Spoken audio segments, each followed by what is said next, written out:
In a city where everyone wears a mask, the most dangerous people are the ones you never notice at all. The restaurant wasn't just a place for dinner.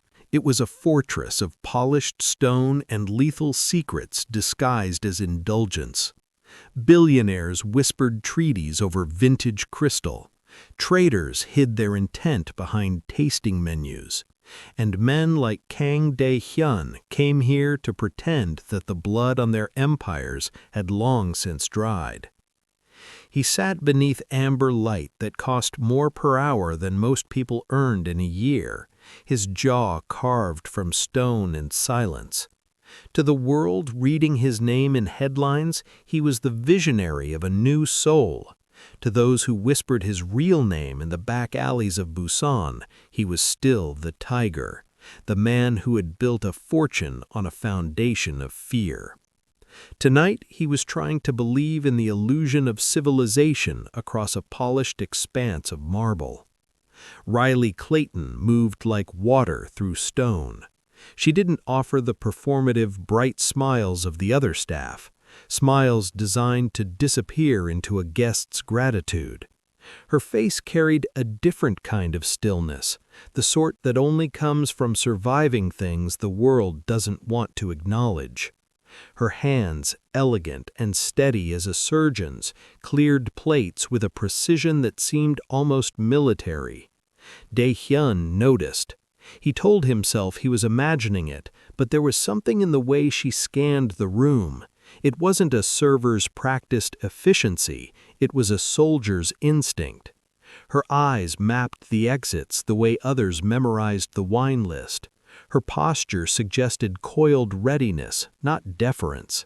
She moved through the space as if constantly calculating angles, distances, and threats that shouldn't have existed. Except tonight, they did. At 9:22 p.m., the first click of a disengaged safety cracked the air like a glass shattering on concrete. By 9:23 p.m., the restaurant had become a different kind of cage entirely, one where the walls were fear, the bars were bullets, and the only key to survival was the woman nobody had bothered to see.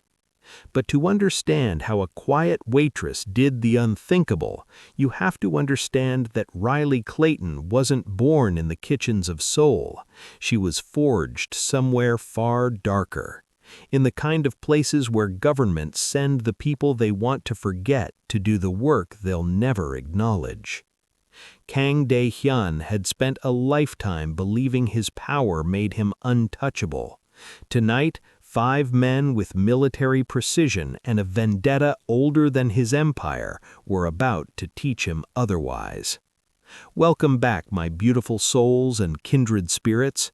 Before we dive into the unthinkable, make sure you're subscribed, hit that like button, and let me know where you're watching from. Every bit of love helps us keep uncovering these unforgettable stories together. So find your quiet place, dim the lights, and let's begin. The heavy iron-scrolled gates of the Kang estate didn't just close, they groaned with the finality of a tomb. Riley stood in the center of the grand foyer, her white waitress shirt stained with the iron scent of blood and the dampness of the Seoul night.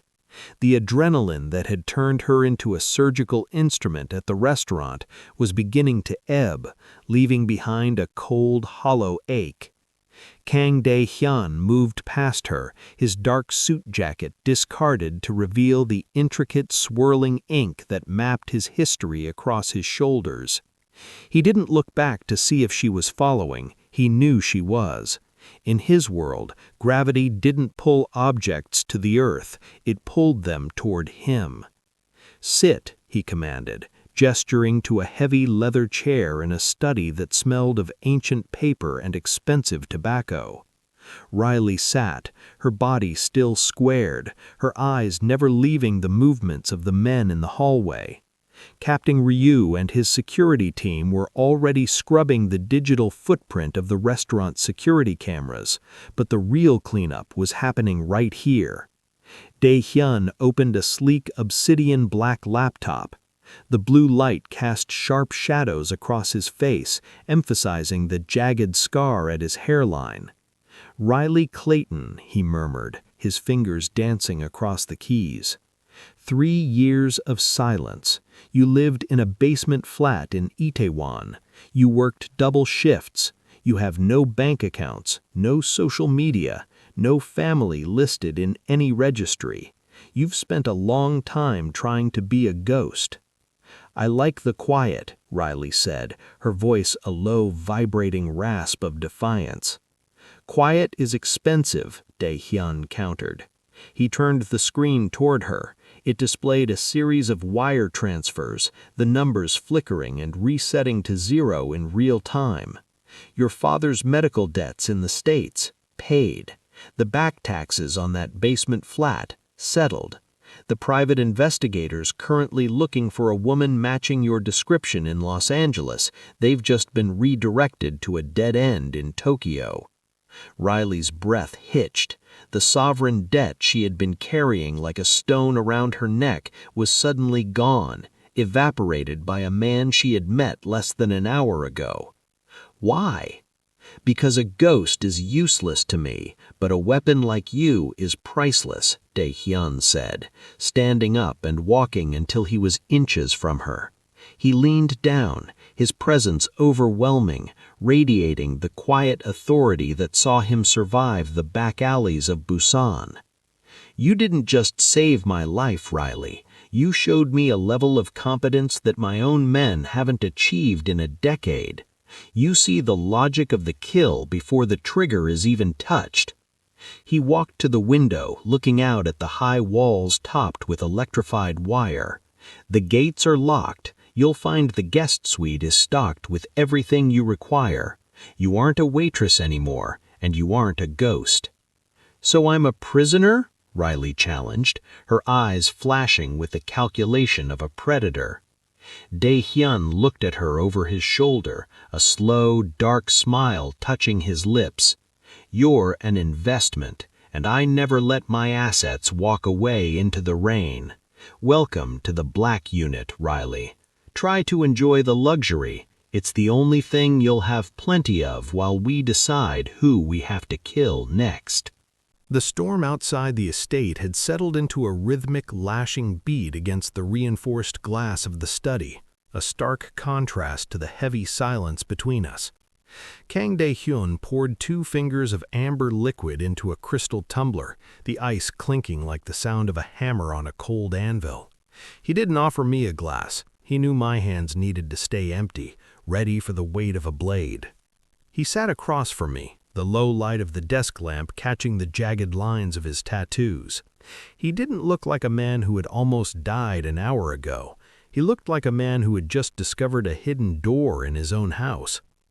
"You move like someone who was taught to navigate minefields in the dark, Riley," he began, his voice a low melodic vibration of quiet authority. "I watched the footage from the restaurant. 12 seconds.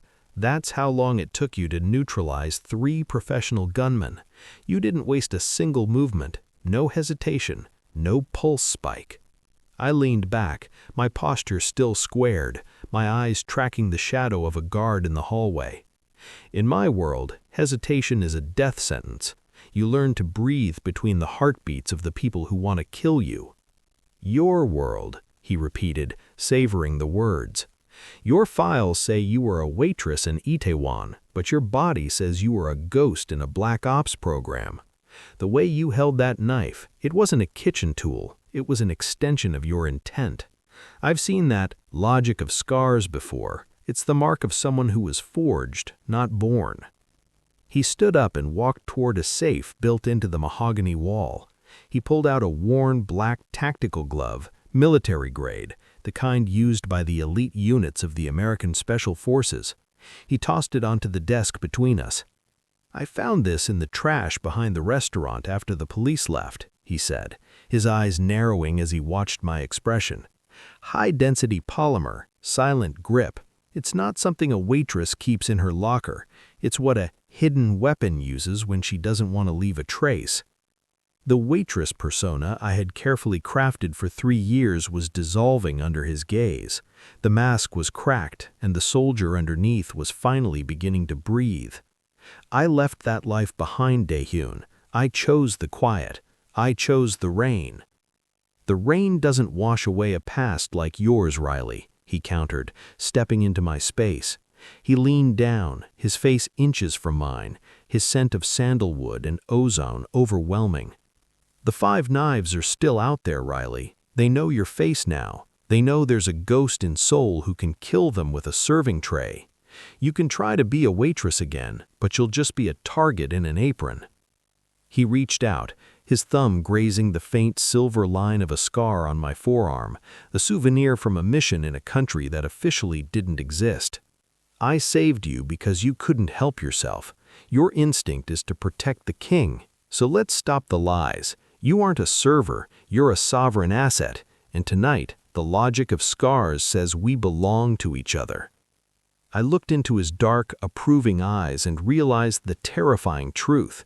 He didn't want to hide my past, he wanted to sharpen it. As the silence of the room wrapped around us, I realized the golden cage was becoming a war room. The waitress was dead, the operative was home, and for the first time in 3 years, I wasn't afraid of the shadows. I was the one who owned them. The obsidian vault was a brutalist slab of concrete hidden in the jagged cliffs of Bukhansan, designed to be an impenetrable vault. But as the first concussive blast rocked the foundation, I realized that for the 5 knives, walls were merely suggestions. The secondary reinforced door buckled, and the high-pitched whine of a frequency jammer cut through the air, killing the estate's internal comms instantly. Chaos erupted in the foyer. Kang De-Hyun's personal security, men built for intimidation and brute force, scattered. They were trained for street wars and boardroom hits, not a coordinated high-velocity military breach. Roman crews and the remaining knives were moving with a rhythmic, tactical pulse that left the guards 2 steps behind and seconds from death. "Fall back to the server room," Captain Ryu shouted, his voice cracking under the pressure of a flashbang's aftershock. He leveled his submachine gun at the smoke, firing blind. "No!" I roared, my voice cutting through the ringing in his ears like a serrated blade. I stepped into the center of the hall, the waitress long gone, replaced by the operative who had seen this geometry of slaughter 1,000 times before. "You get your men into the ventilation service gaps, now." Ryu hesitated, his eyes wide as he looked at the woman who had cleared his boss's table yesterday. "Move," I commanded, the quiet authority in my tone brooking no argument. "They're using thermal imaging. If you stay in the halls, you're just heat signatures. In the service gaps, the coolant pipes will mask your vitals. Park, take the left flank. Kwan, the right. Wait for my whistle." I didn't wait to see if they obeyed. I dropped my center of gravity, sliding across the marble floor as a spray of lead chewed into the wood paneling behind me. I reached into the tactical kit I'd taken from De-Hyun's study, pulling out 2 localized EMP pucks. Through the haze, I saw them, 4 shadows moving in a diamond formation, the 5 knives signature. They were confident, methodical, believing they were hunting sheep. They didn't realize there was a wolf in a black sweater waiting in the dark. I whistled, a sharp, piercing note that echoed through the concrete ribs of the house. Ryu's men dropped from the ceiling gaps like vengeful ghosts. The knives' formation shattered as the logic of bullets shifted in our favor. I tossed the EMP pucks, and the hallway was plunged into absolute, crushing darkness. Night vision optics hissed and died. In the void, I didn't need eyes. I moved by the scent of cordonite and the sound of panicked breathing. I was water through stone. I found the first gunman, Roman's lieutenant, and neutralized him with a single surgical strike to the carotid before he could even register the shift in the air. By the time the emergency red lights flickered on, the hallway was a graveyard of the 5 knives' pride. De-Hyun emerged from the inner sanctum, his shirt sleeves rolled up, a heavy pistol in his hand. He looked at the bodies, then at me. I was standing in the center of the carnage, my face a mask of cold calculation. "You took command," De-Hyun noted, his voice a low, melodic vibration of approval. "Your men were flailing, De-Hyun. They needed a strategist, not a target." He stepped closer, the golden cage feeling more like a command center with every passing second. "The Five Knives came for revenge," he whispered, "but they found a sovereign asset instead. Tomorrow, Riley, we stop defending. Tomorrow, we hunt." The Obsidian Vault was a subterranean fortress of glass and gravity tucked beneath a nondescript gallery in Gangnam. It was the only place in Seoul where the 5 major syndicates could breathe the same air without choking on the scent of old blood. Tonight, the air was thick with the aroma of vintage scotch and the electric hum of a dozen frequency jammers. I walked 3 paces behind Kang De-Hyun. I was no longer draped in the dark apron of a waitress, but in a tailored obsidian silk suit that mirrored the shadows of the room. My hair was pulled back into a tight, severe knot, exposing the scar on my forearm, a logic of scars that acted as my only jewelry. "Stay close," De-Hyun murmured, his voice a low vibration of quiet authority. "They believe you are my new associate. They are looking for a weakness. Show them a mirror instead." As we entered the inner sanctum, the silent partner began her work. I didn't look at the faces of the syndicate heads. The masks of arrogance were all the same. Instead, I scanned the room for the rhythmic, tactical signatures I had been forged to recognize. I watched the way a bodyguard for the Kim family shifted his weight to the balls of his feet whenever De-Hyun spoke. I noticed the way the 5 Knives style of holster, a specific canted draw, was being mirrored by 3 men standing near the emergency exit. They weren't just security, they were a strike team masquerading as decor. "The treaty is a farce, De-Hyun," I whispered into his ear as he sat at the mahogany table. My voice was a calm, steady blade. "Look at the man at the 10 o'clock position. He's not drinking his whiskey. He's tracking your carotid artery with his eyes. And the guards by the door? They've disengaged their primary safeties. They aren't expecting a negotiation. They're expecting a harvest." De-Hyun didn't flinch. He leaned back, his quiet authority filling the room like a cold front.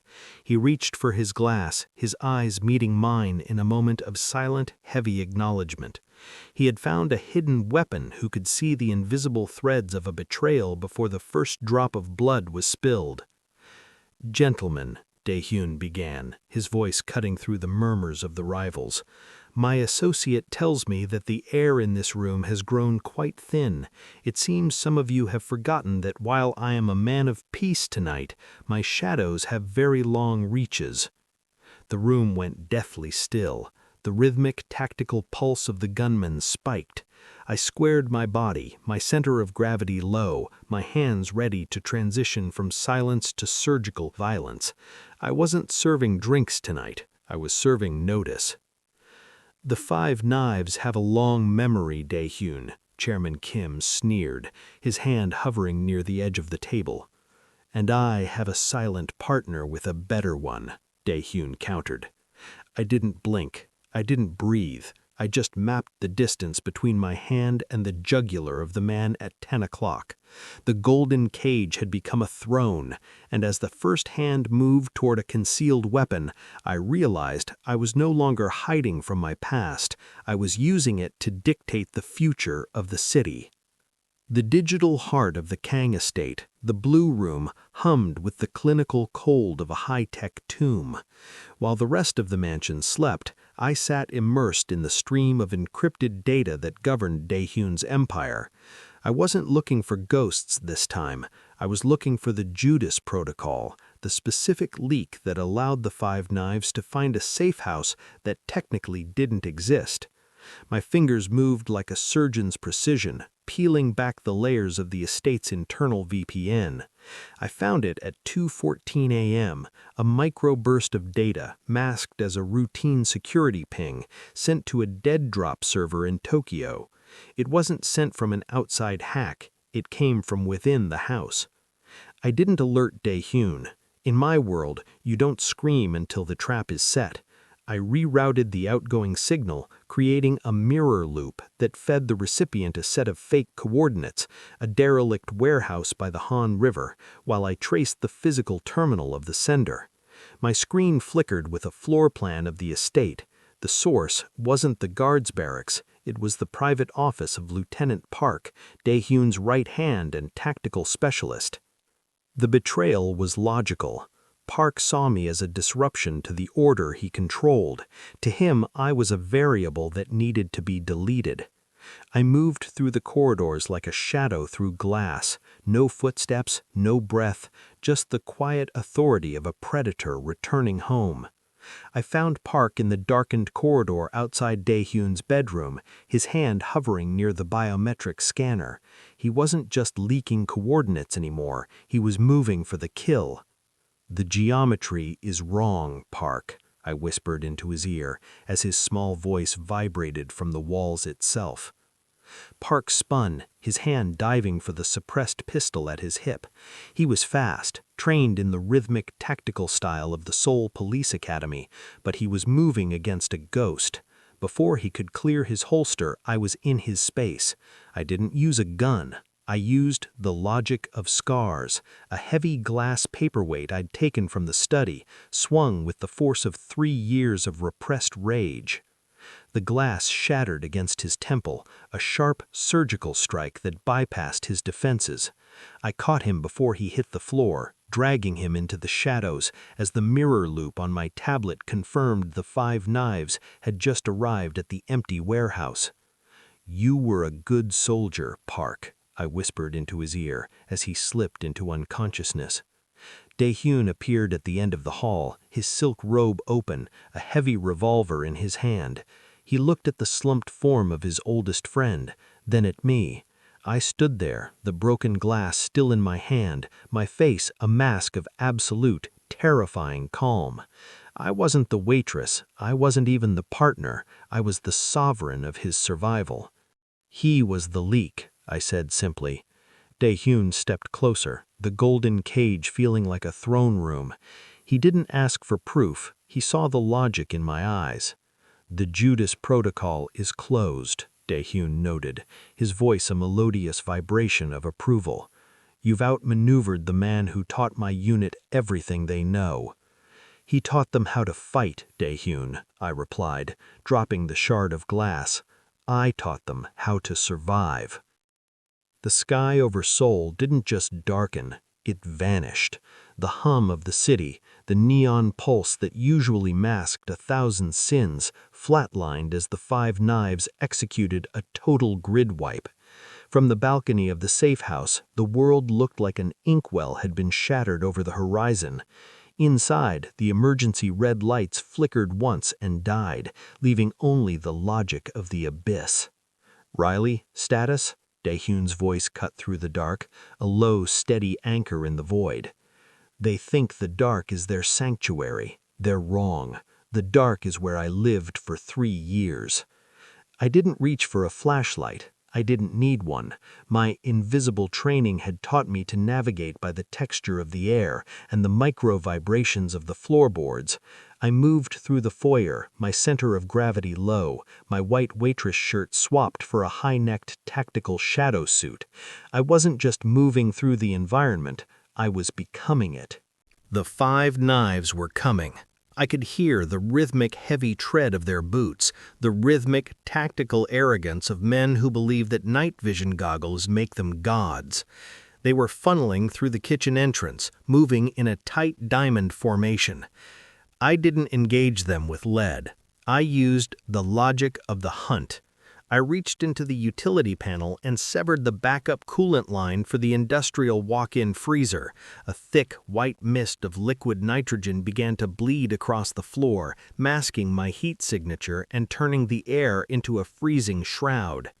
"Contact!" one of the knives hissed, his voice cracking as his thermal optics flared white and useless. I was behind him before the word finished. I didn't use a blade. I used the environment. I slammed his head into the edge of a stainless steel prep table, the same table where I'd once plated appetizers, and he went down without a sound. 1 variable deleted. I moved to the stairwell, trailing a thin wire of high-tensile nylon across the third step. I wasn't fighting a war, I was setting a trap. When the second gunman hit the wire, I didn't wait for him to fall. I used the momentum of his stumble to drive him through the glass partition of the wine cellar. The sound was like a champagne bottle shattering against concrete, the exact sound that had started this nightmare. "She's a ghost!" Roman Cruz's voice roared from the hallway, his composure finally fraying. "She's in the walls!" "I'm not in the walls, Roman," I whispered, the sound projected through the house's internal acoustic vents. "I'm the silence you should have listened to." I triggered the localized fire suppression system. A cloud of heavy, suffocating CO2 flooded the hall, dropping the oxygen levels until the gunmen were gasping, their vision tunneling. In the chaos of the blackout hunt, I moved with surgical grace, neutralizing the third and fourth knives with the cold, efficient pressure of a woman who had forgotten how to feel fear.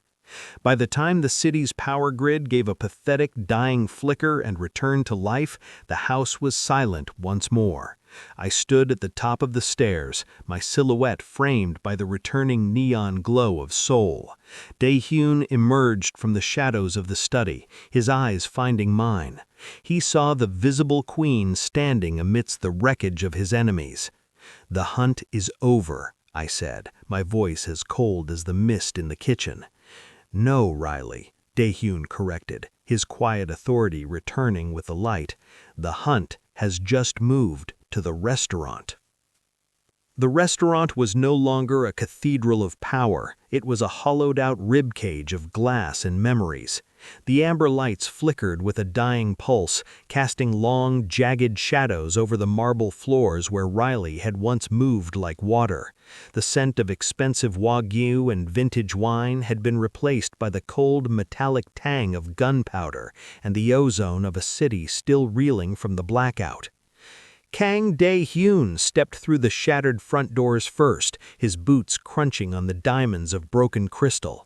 He didn't look like a man seeking shelter. He looked like a king returning to reclaim a desecrated throne. Riley walked beside him, her tailored suit a dark shadow against the white tablecloths. She wasn't carrying a tray tonight. In her right hand she gripped a tactical combat blade, the logic of scars made manifest, and in her left she held the absolute stillness of a woman who had finally stopped running. "I knew you'd come back to the scene of the crime," a voice rasped from the darkness of the kitchen gallery. Roman Cruz emerged from the shadows of Table 6, his face a mask of sweating desperation and bruised pride.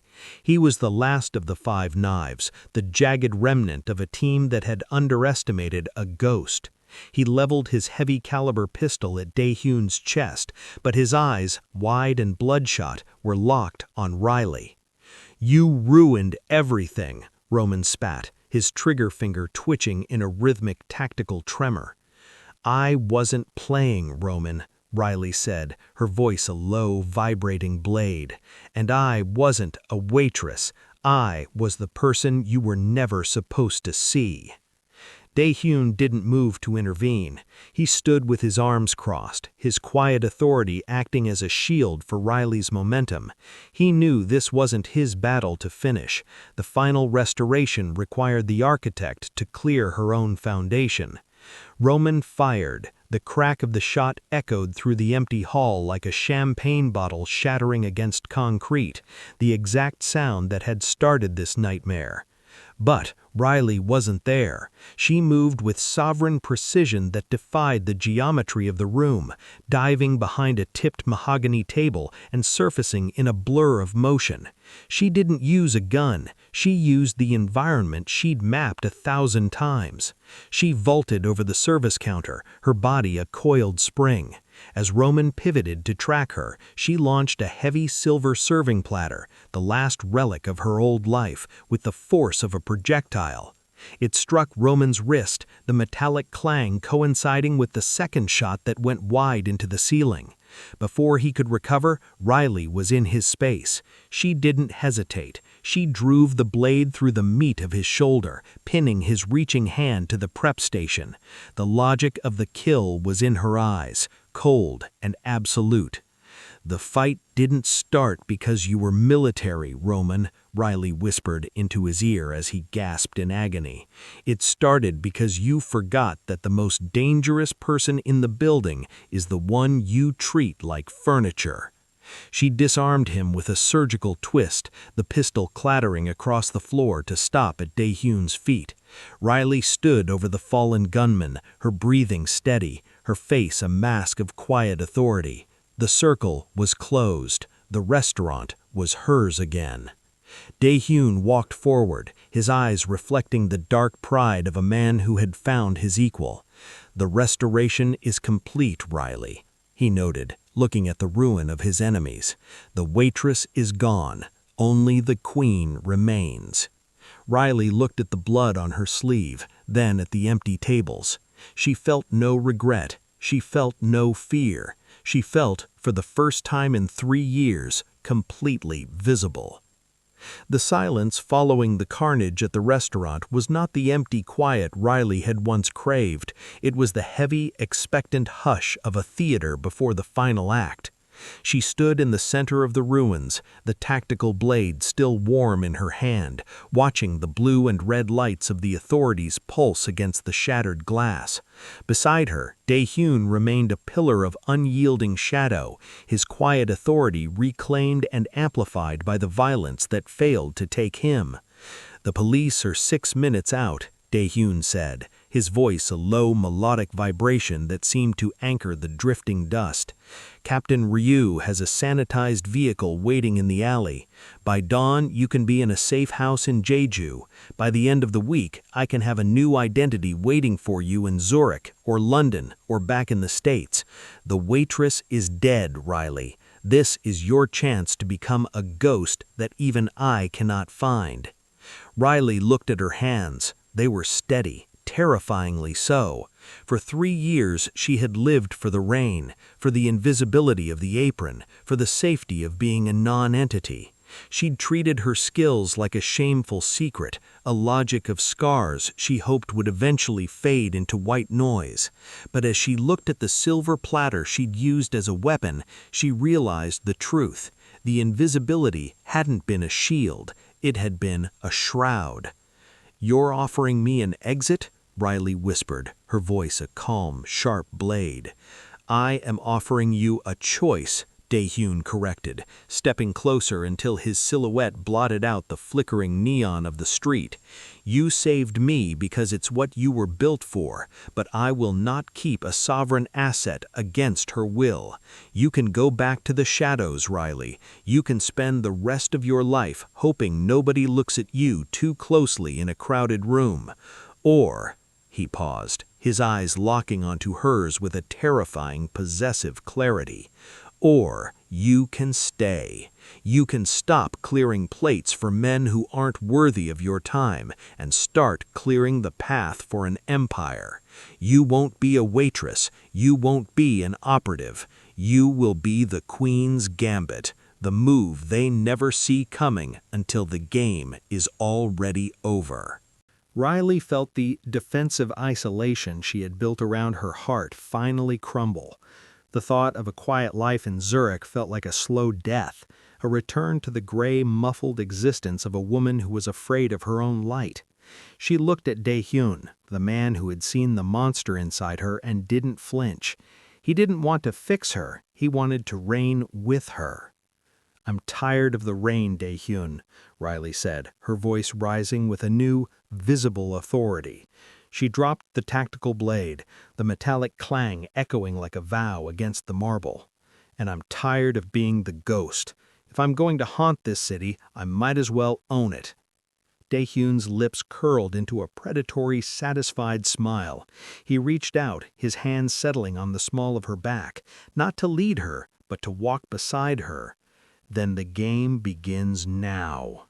As they walked out of the restaurant and into the waiting shadows of the black unit, Riley didn't look back at the shattered tables or the discarded apron. She was no longer a variable in someone else's equation. She was the architect. She was the queen, and for the first time in her life, she wasn't hiding from the fire. She was the one holding the match. 1 year later, the reign over Seoul felt different. It was no longer a cold weight to hide under, but a shimmering curtain that veiled a city Riley Clayton now held in the palm of her hand. She stood on the private observation deck of Kang Clayton Plaza, 60 stories above the streets where she had once been invisible. The white waitress shirt and dark apron were ghosts of a former life, replaced by a tailored suit of charcoal silk that moved with the same lethal grace she had once used to clear tables. Beside her, Kang De-Hyun stood with his hands clasped behind his back, his quiet authority now perfectly mirrored by the woman at his side. He no longer looked like a king under siege, he looked like a man who had found his missing half. The tattoos that climbed his neck were matched by the sharp analytical light in Riley's eyes, a shared language of survival and dominance. "The merger with the Hong Kong security firm is finalized," Riley said, her voice a calm, steady blade that cut through the low hum of the city's distant traffic. "They tried to hide a back door in the encryption, but I've already closed it. They realize now that the Black Unit doesn't just provide security, we provide the architecture of the city itself." De-Hyun turned to her, a slow, predatory smile touching his lips. He reached out, his hand settling on the small of her back, not to lead her, but to walk beside her. "Then the game begins now. A year ago, you were worried that stopping being a waitress would turn you into a monster, Riley. Do you feel like a monster today?" Riley looked out at the sprawling neon grid below. Every light, every transaction, every movement was a variable she had accounted for. She had traded her tray for a throne, and her anonymity for the kind of power that made the world hold its breath when she walked into a room. "I feel like the architect, De-Hyun," Riley replied, leaning into his touch. "The world thinks monsters hide in the dark. They don't realize that the most dangerous ones are the ones who own the light." The 5 knives were a memory, buried in the foundation of the empire they had tried to topple. In their place stood a new order, one governed by the logic of the hunt and the sovereign precision of a woman who had decided that she was finished with the shadows. As the sun began to rise over the Han River, casting a long golden shadow over the city, De-Hyun stepped back to allow her to lead the way into the boardroom. The visible strategist didn't need to look back. She knew exactly where she was going. She was no longer a variable in someone else's equation. She was the architect. She was the queen. And for the first time in her life, she wasn't hiding from the fire. She was the one holding the match.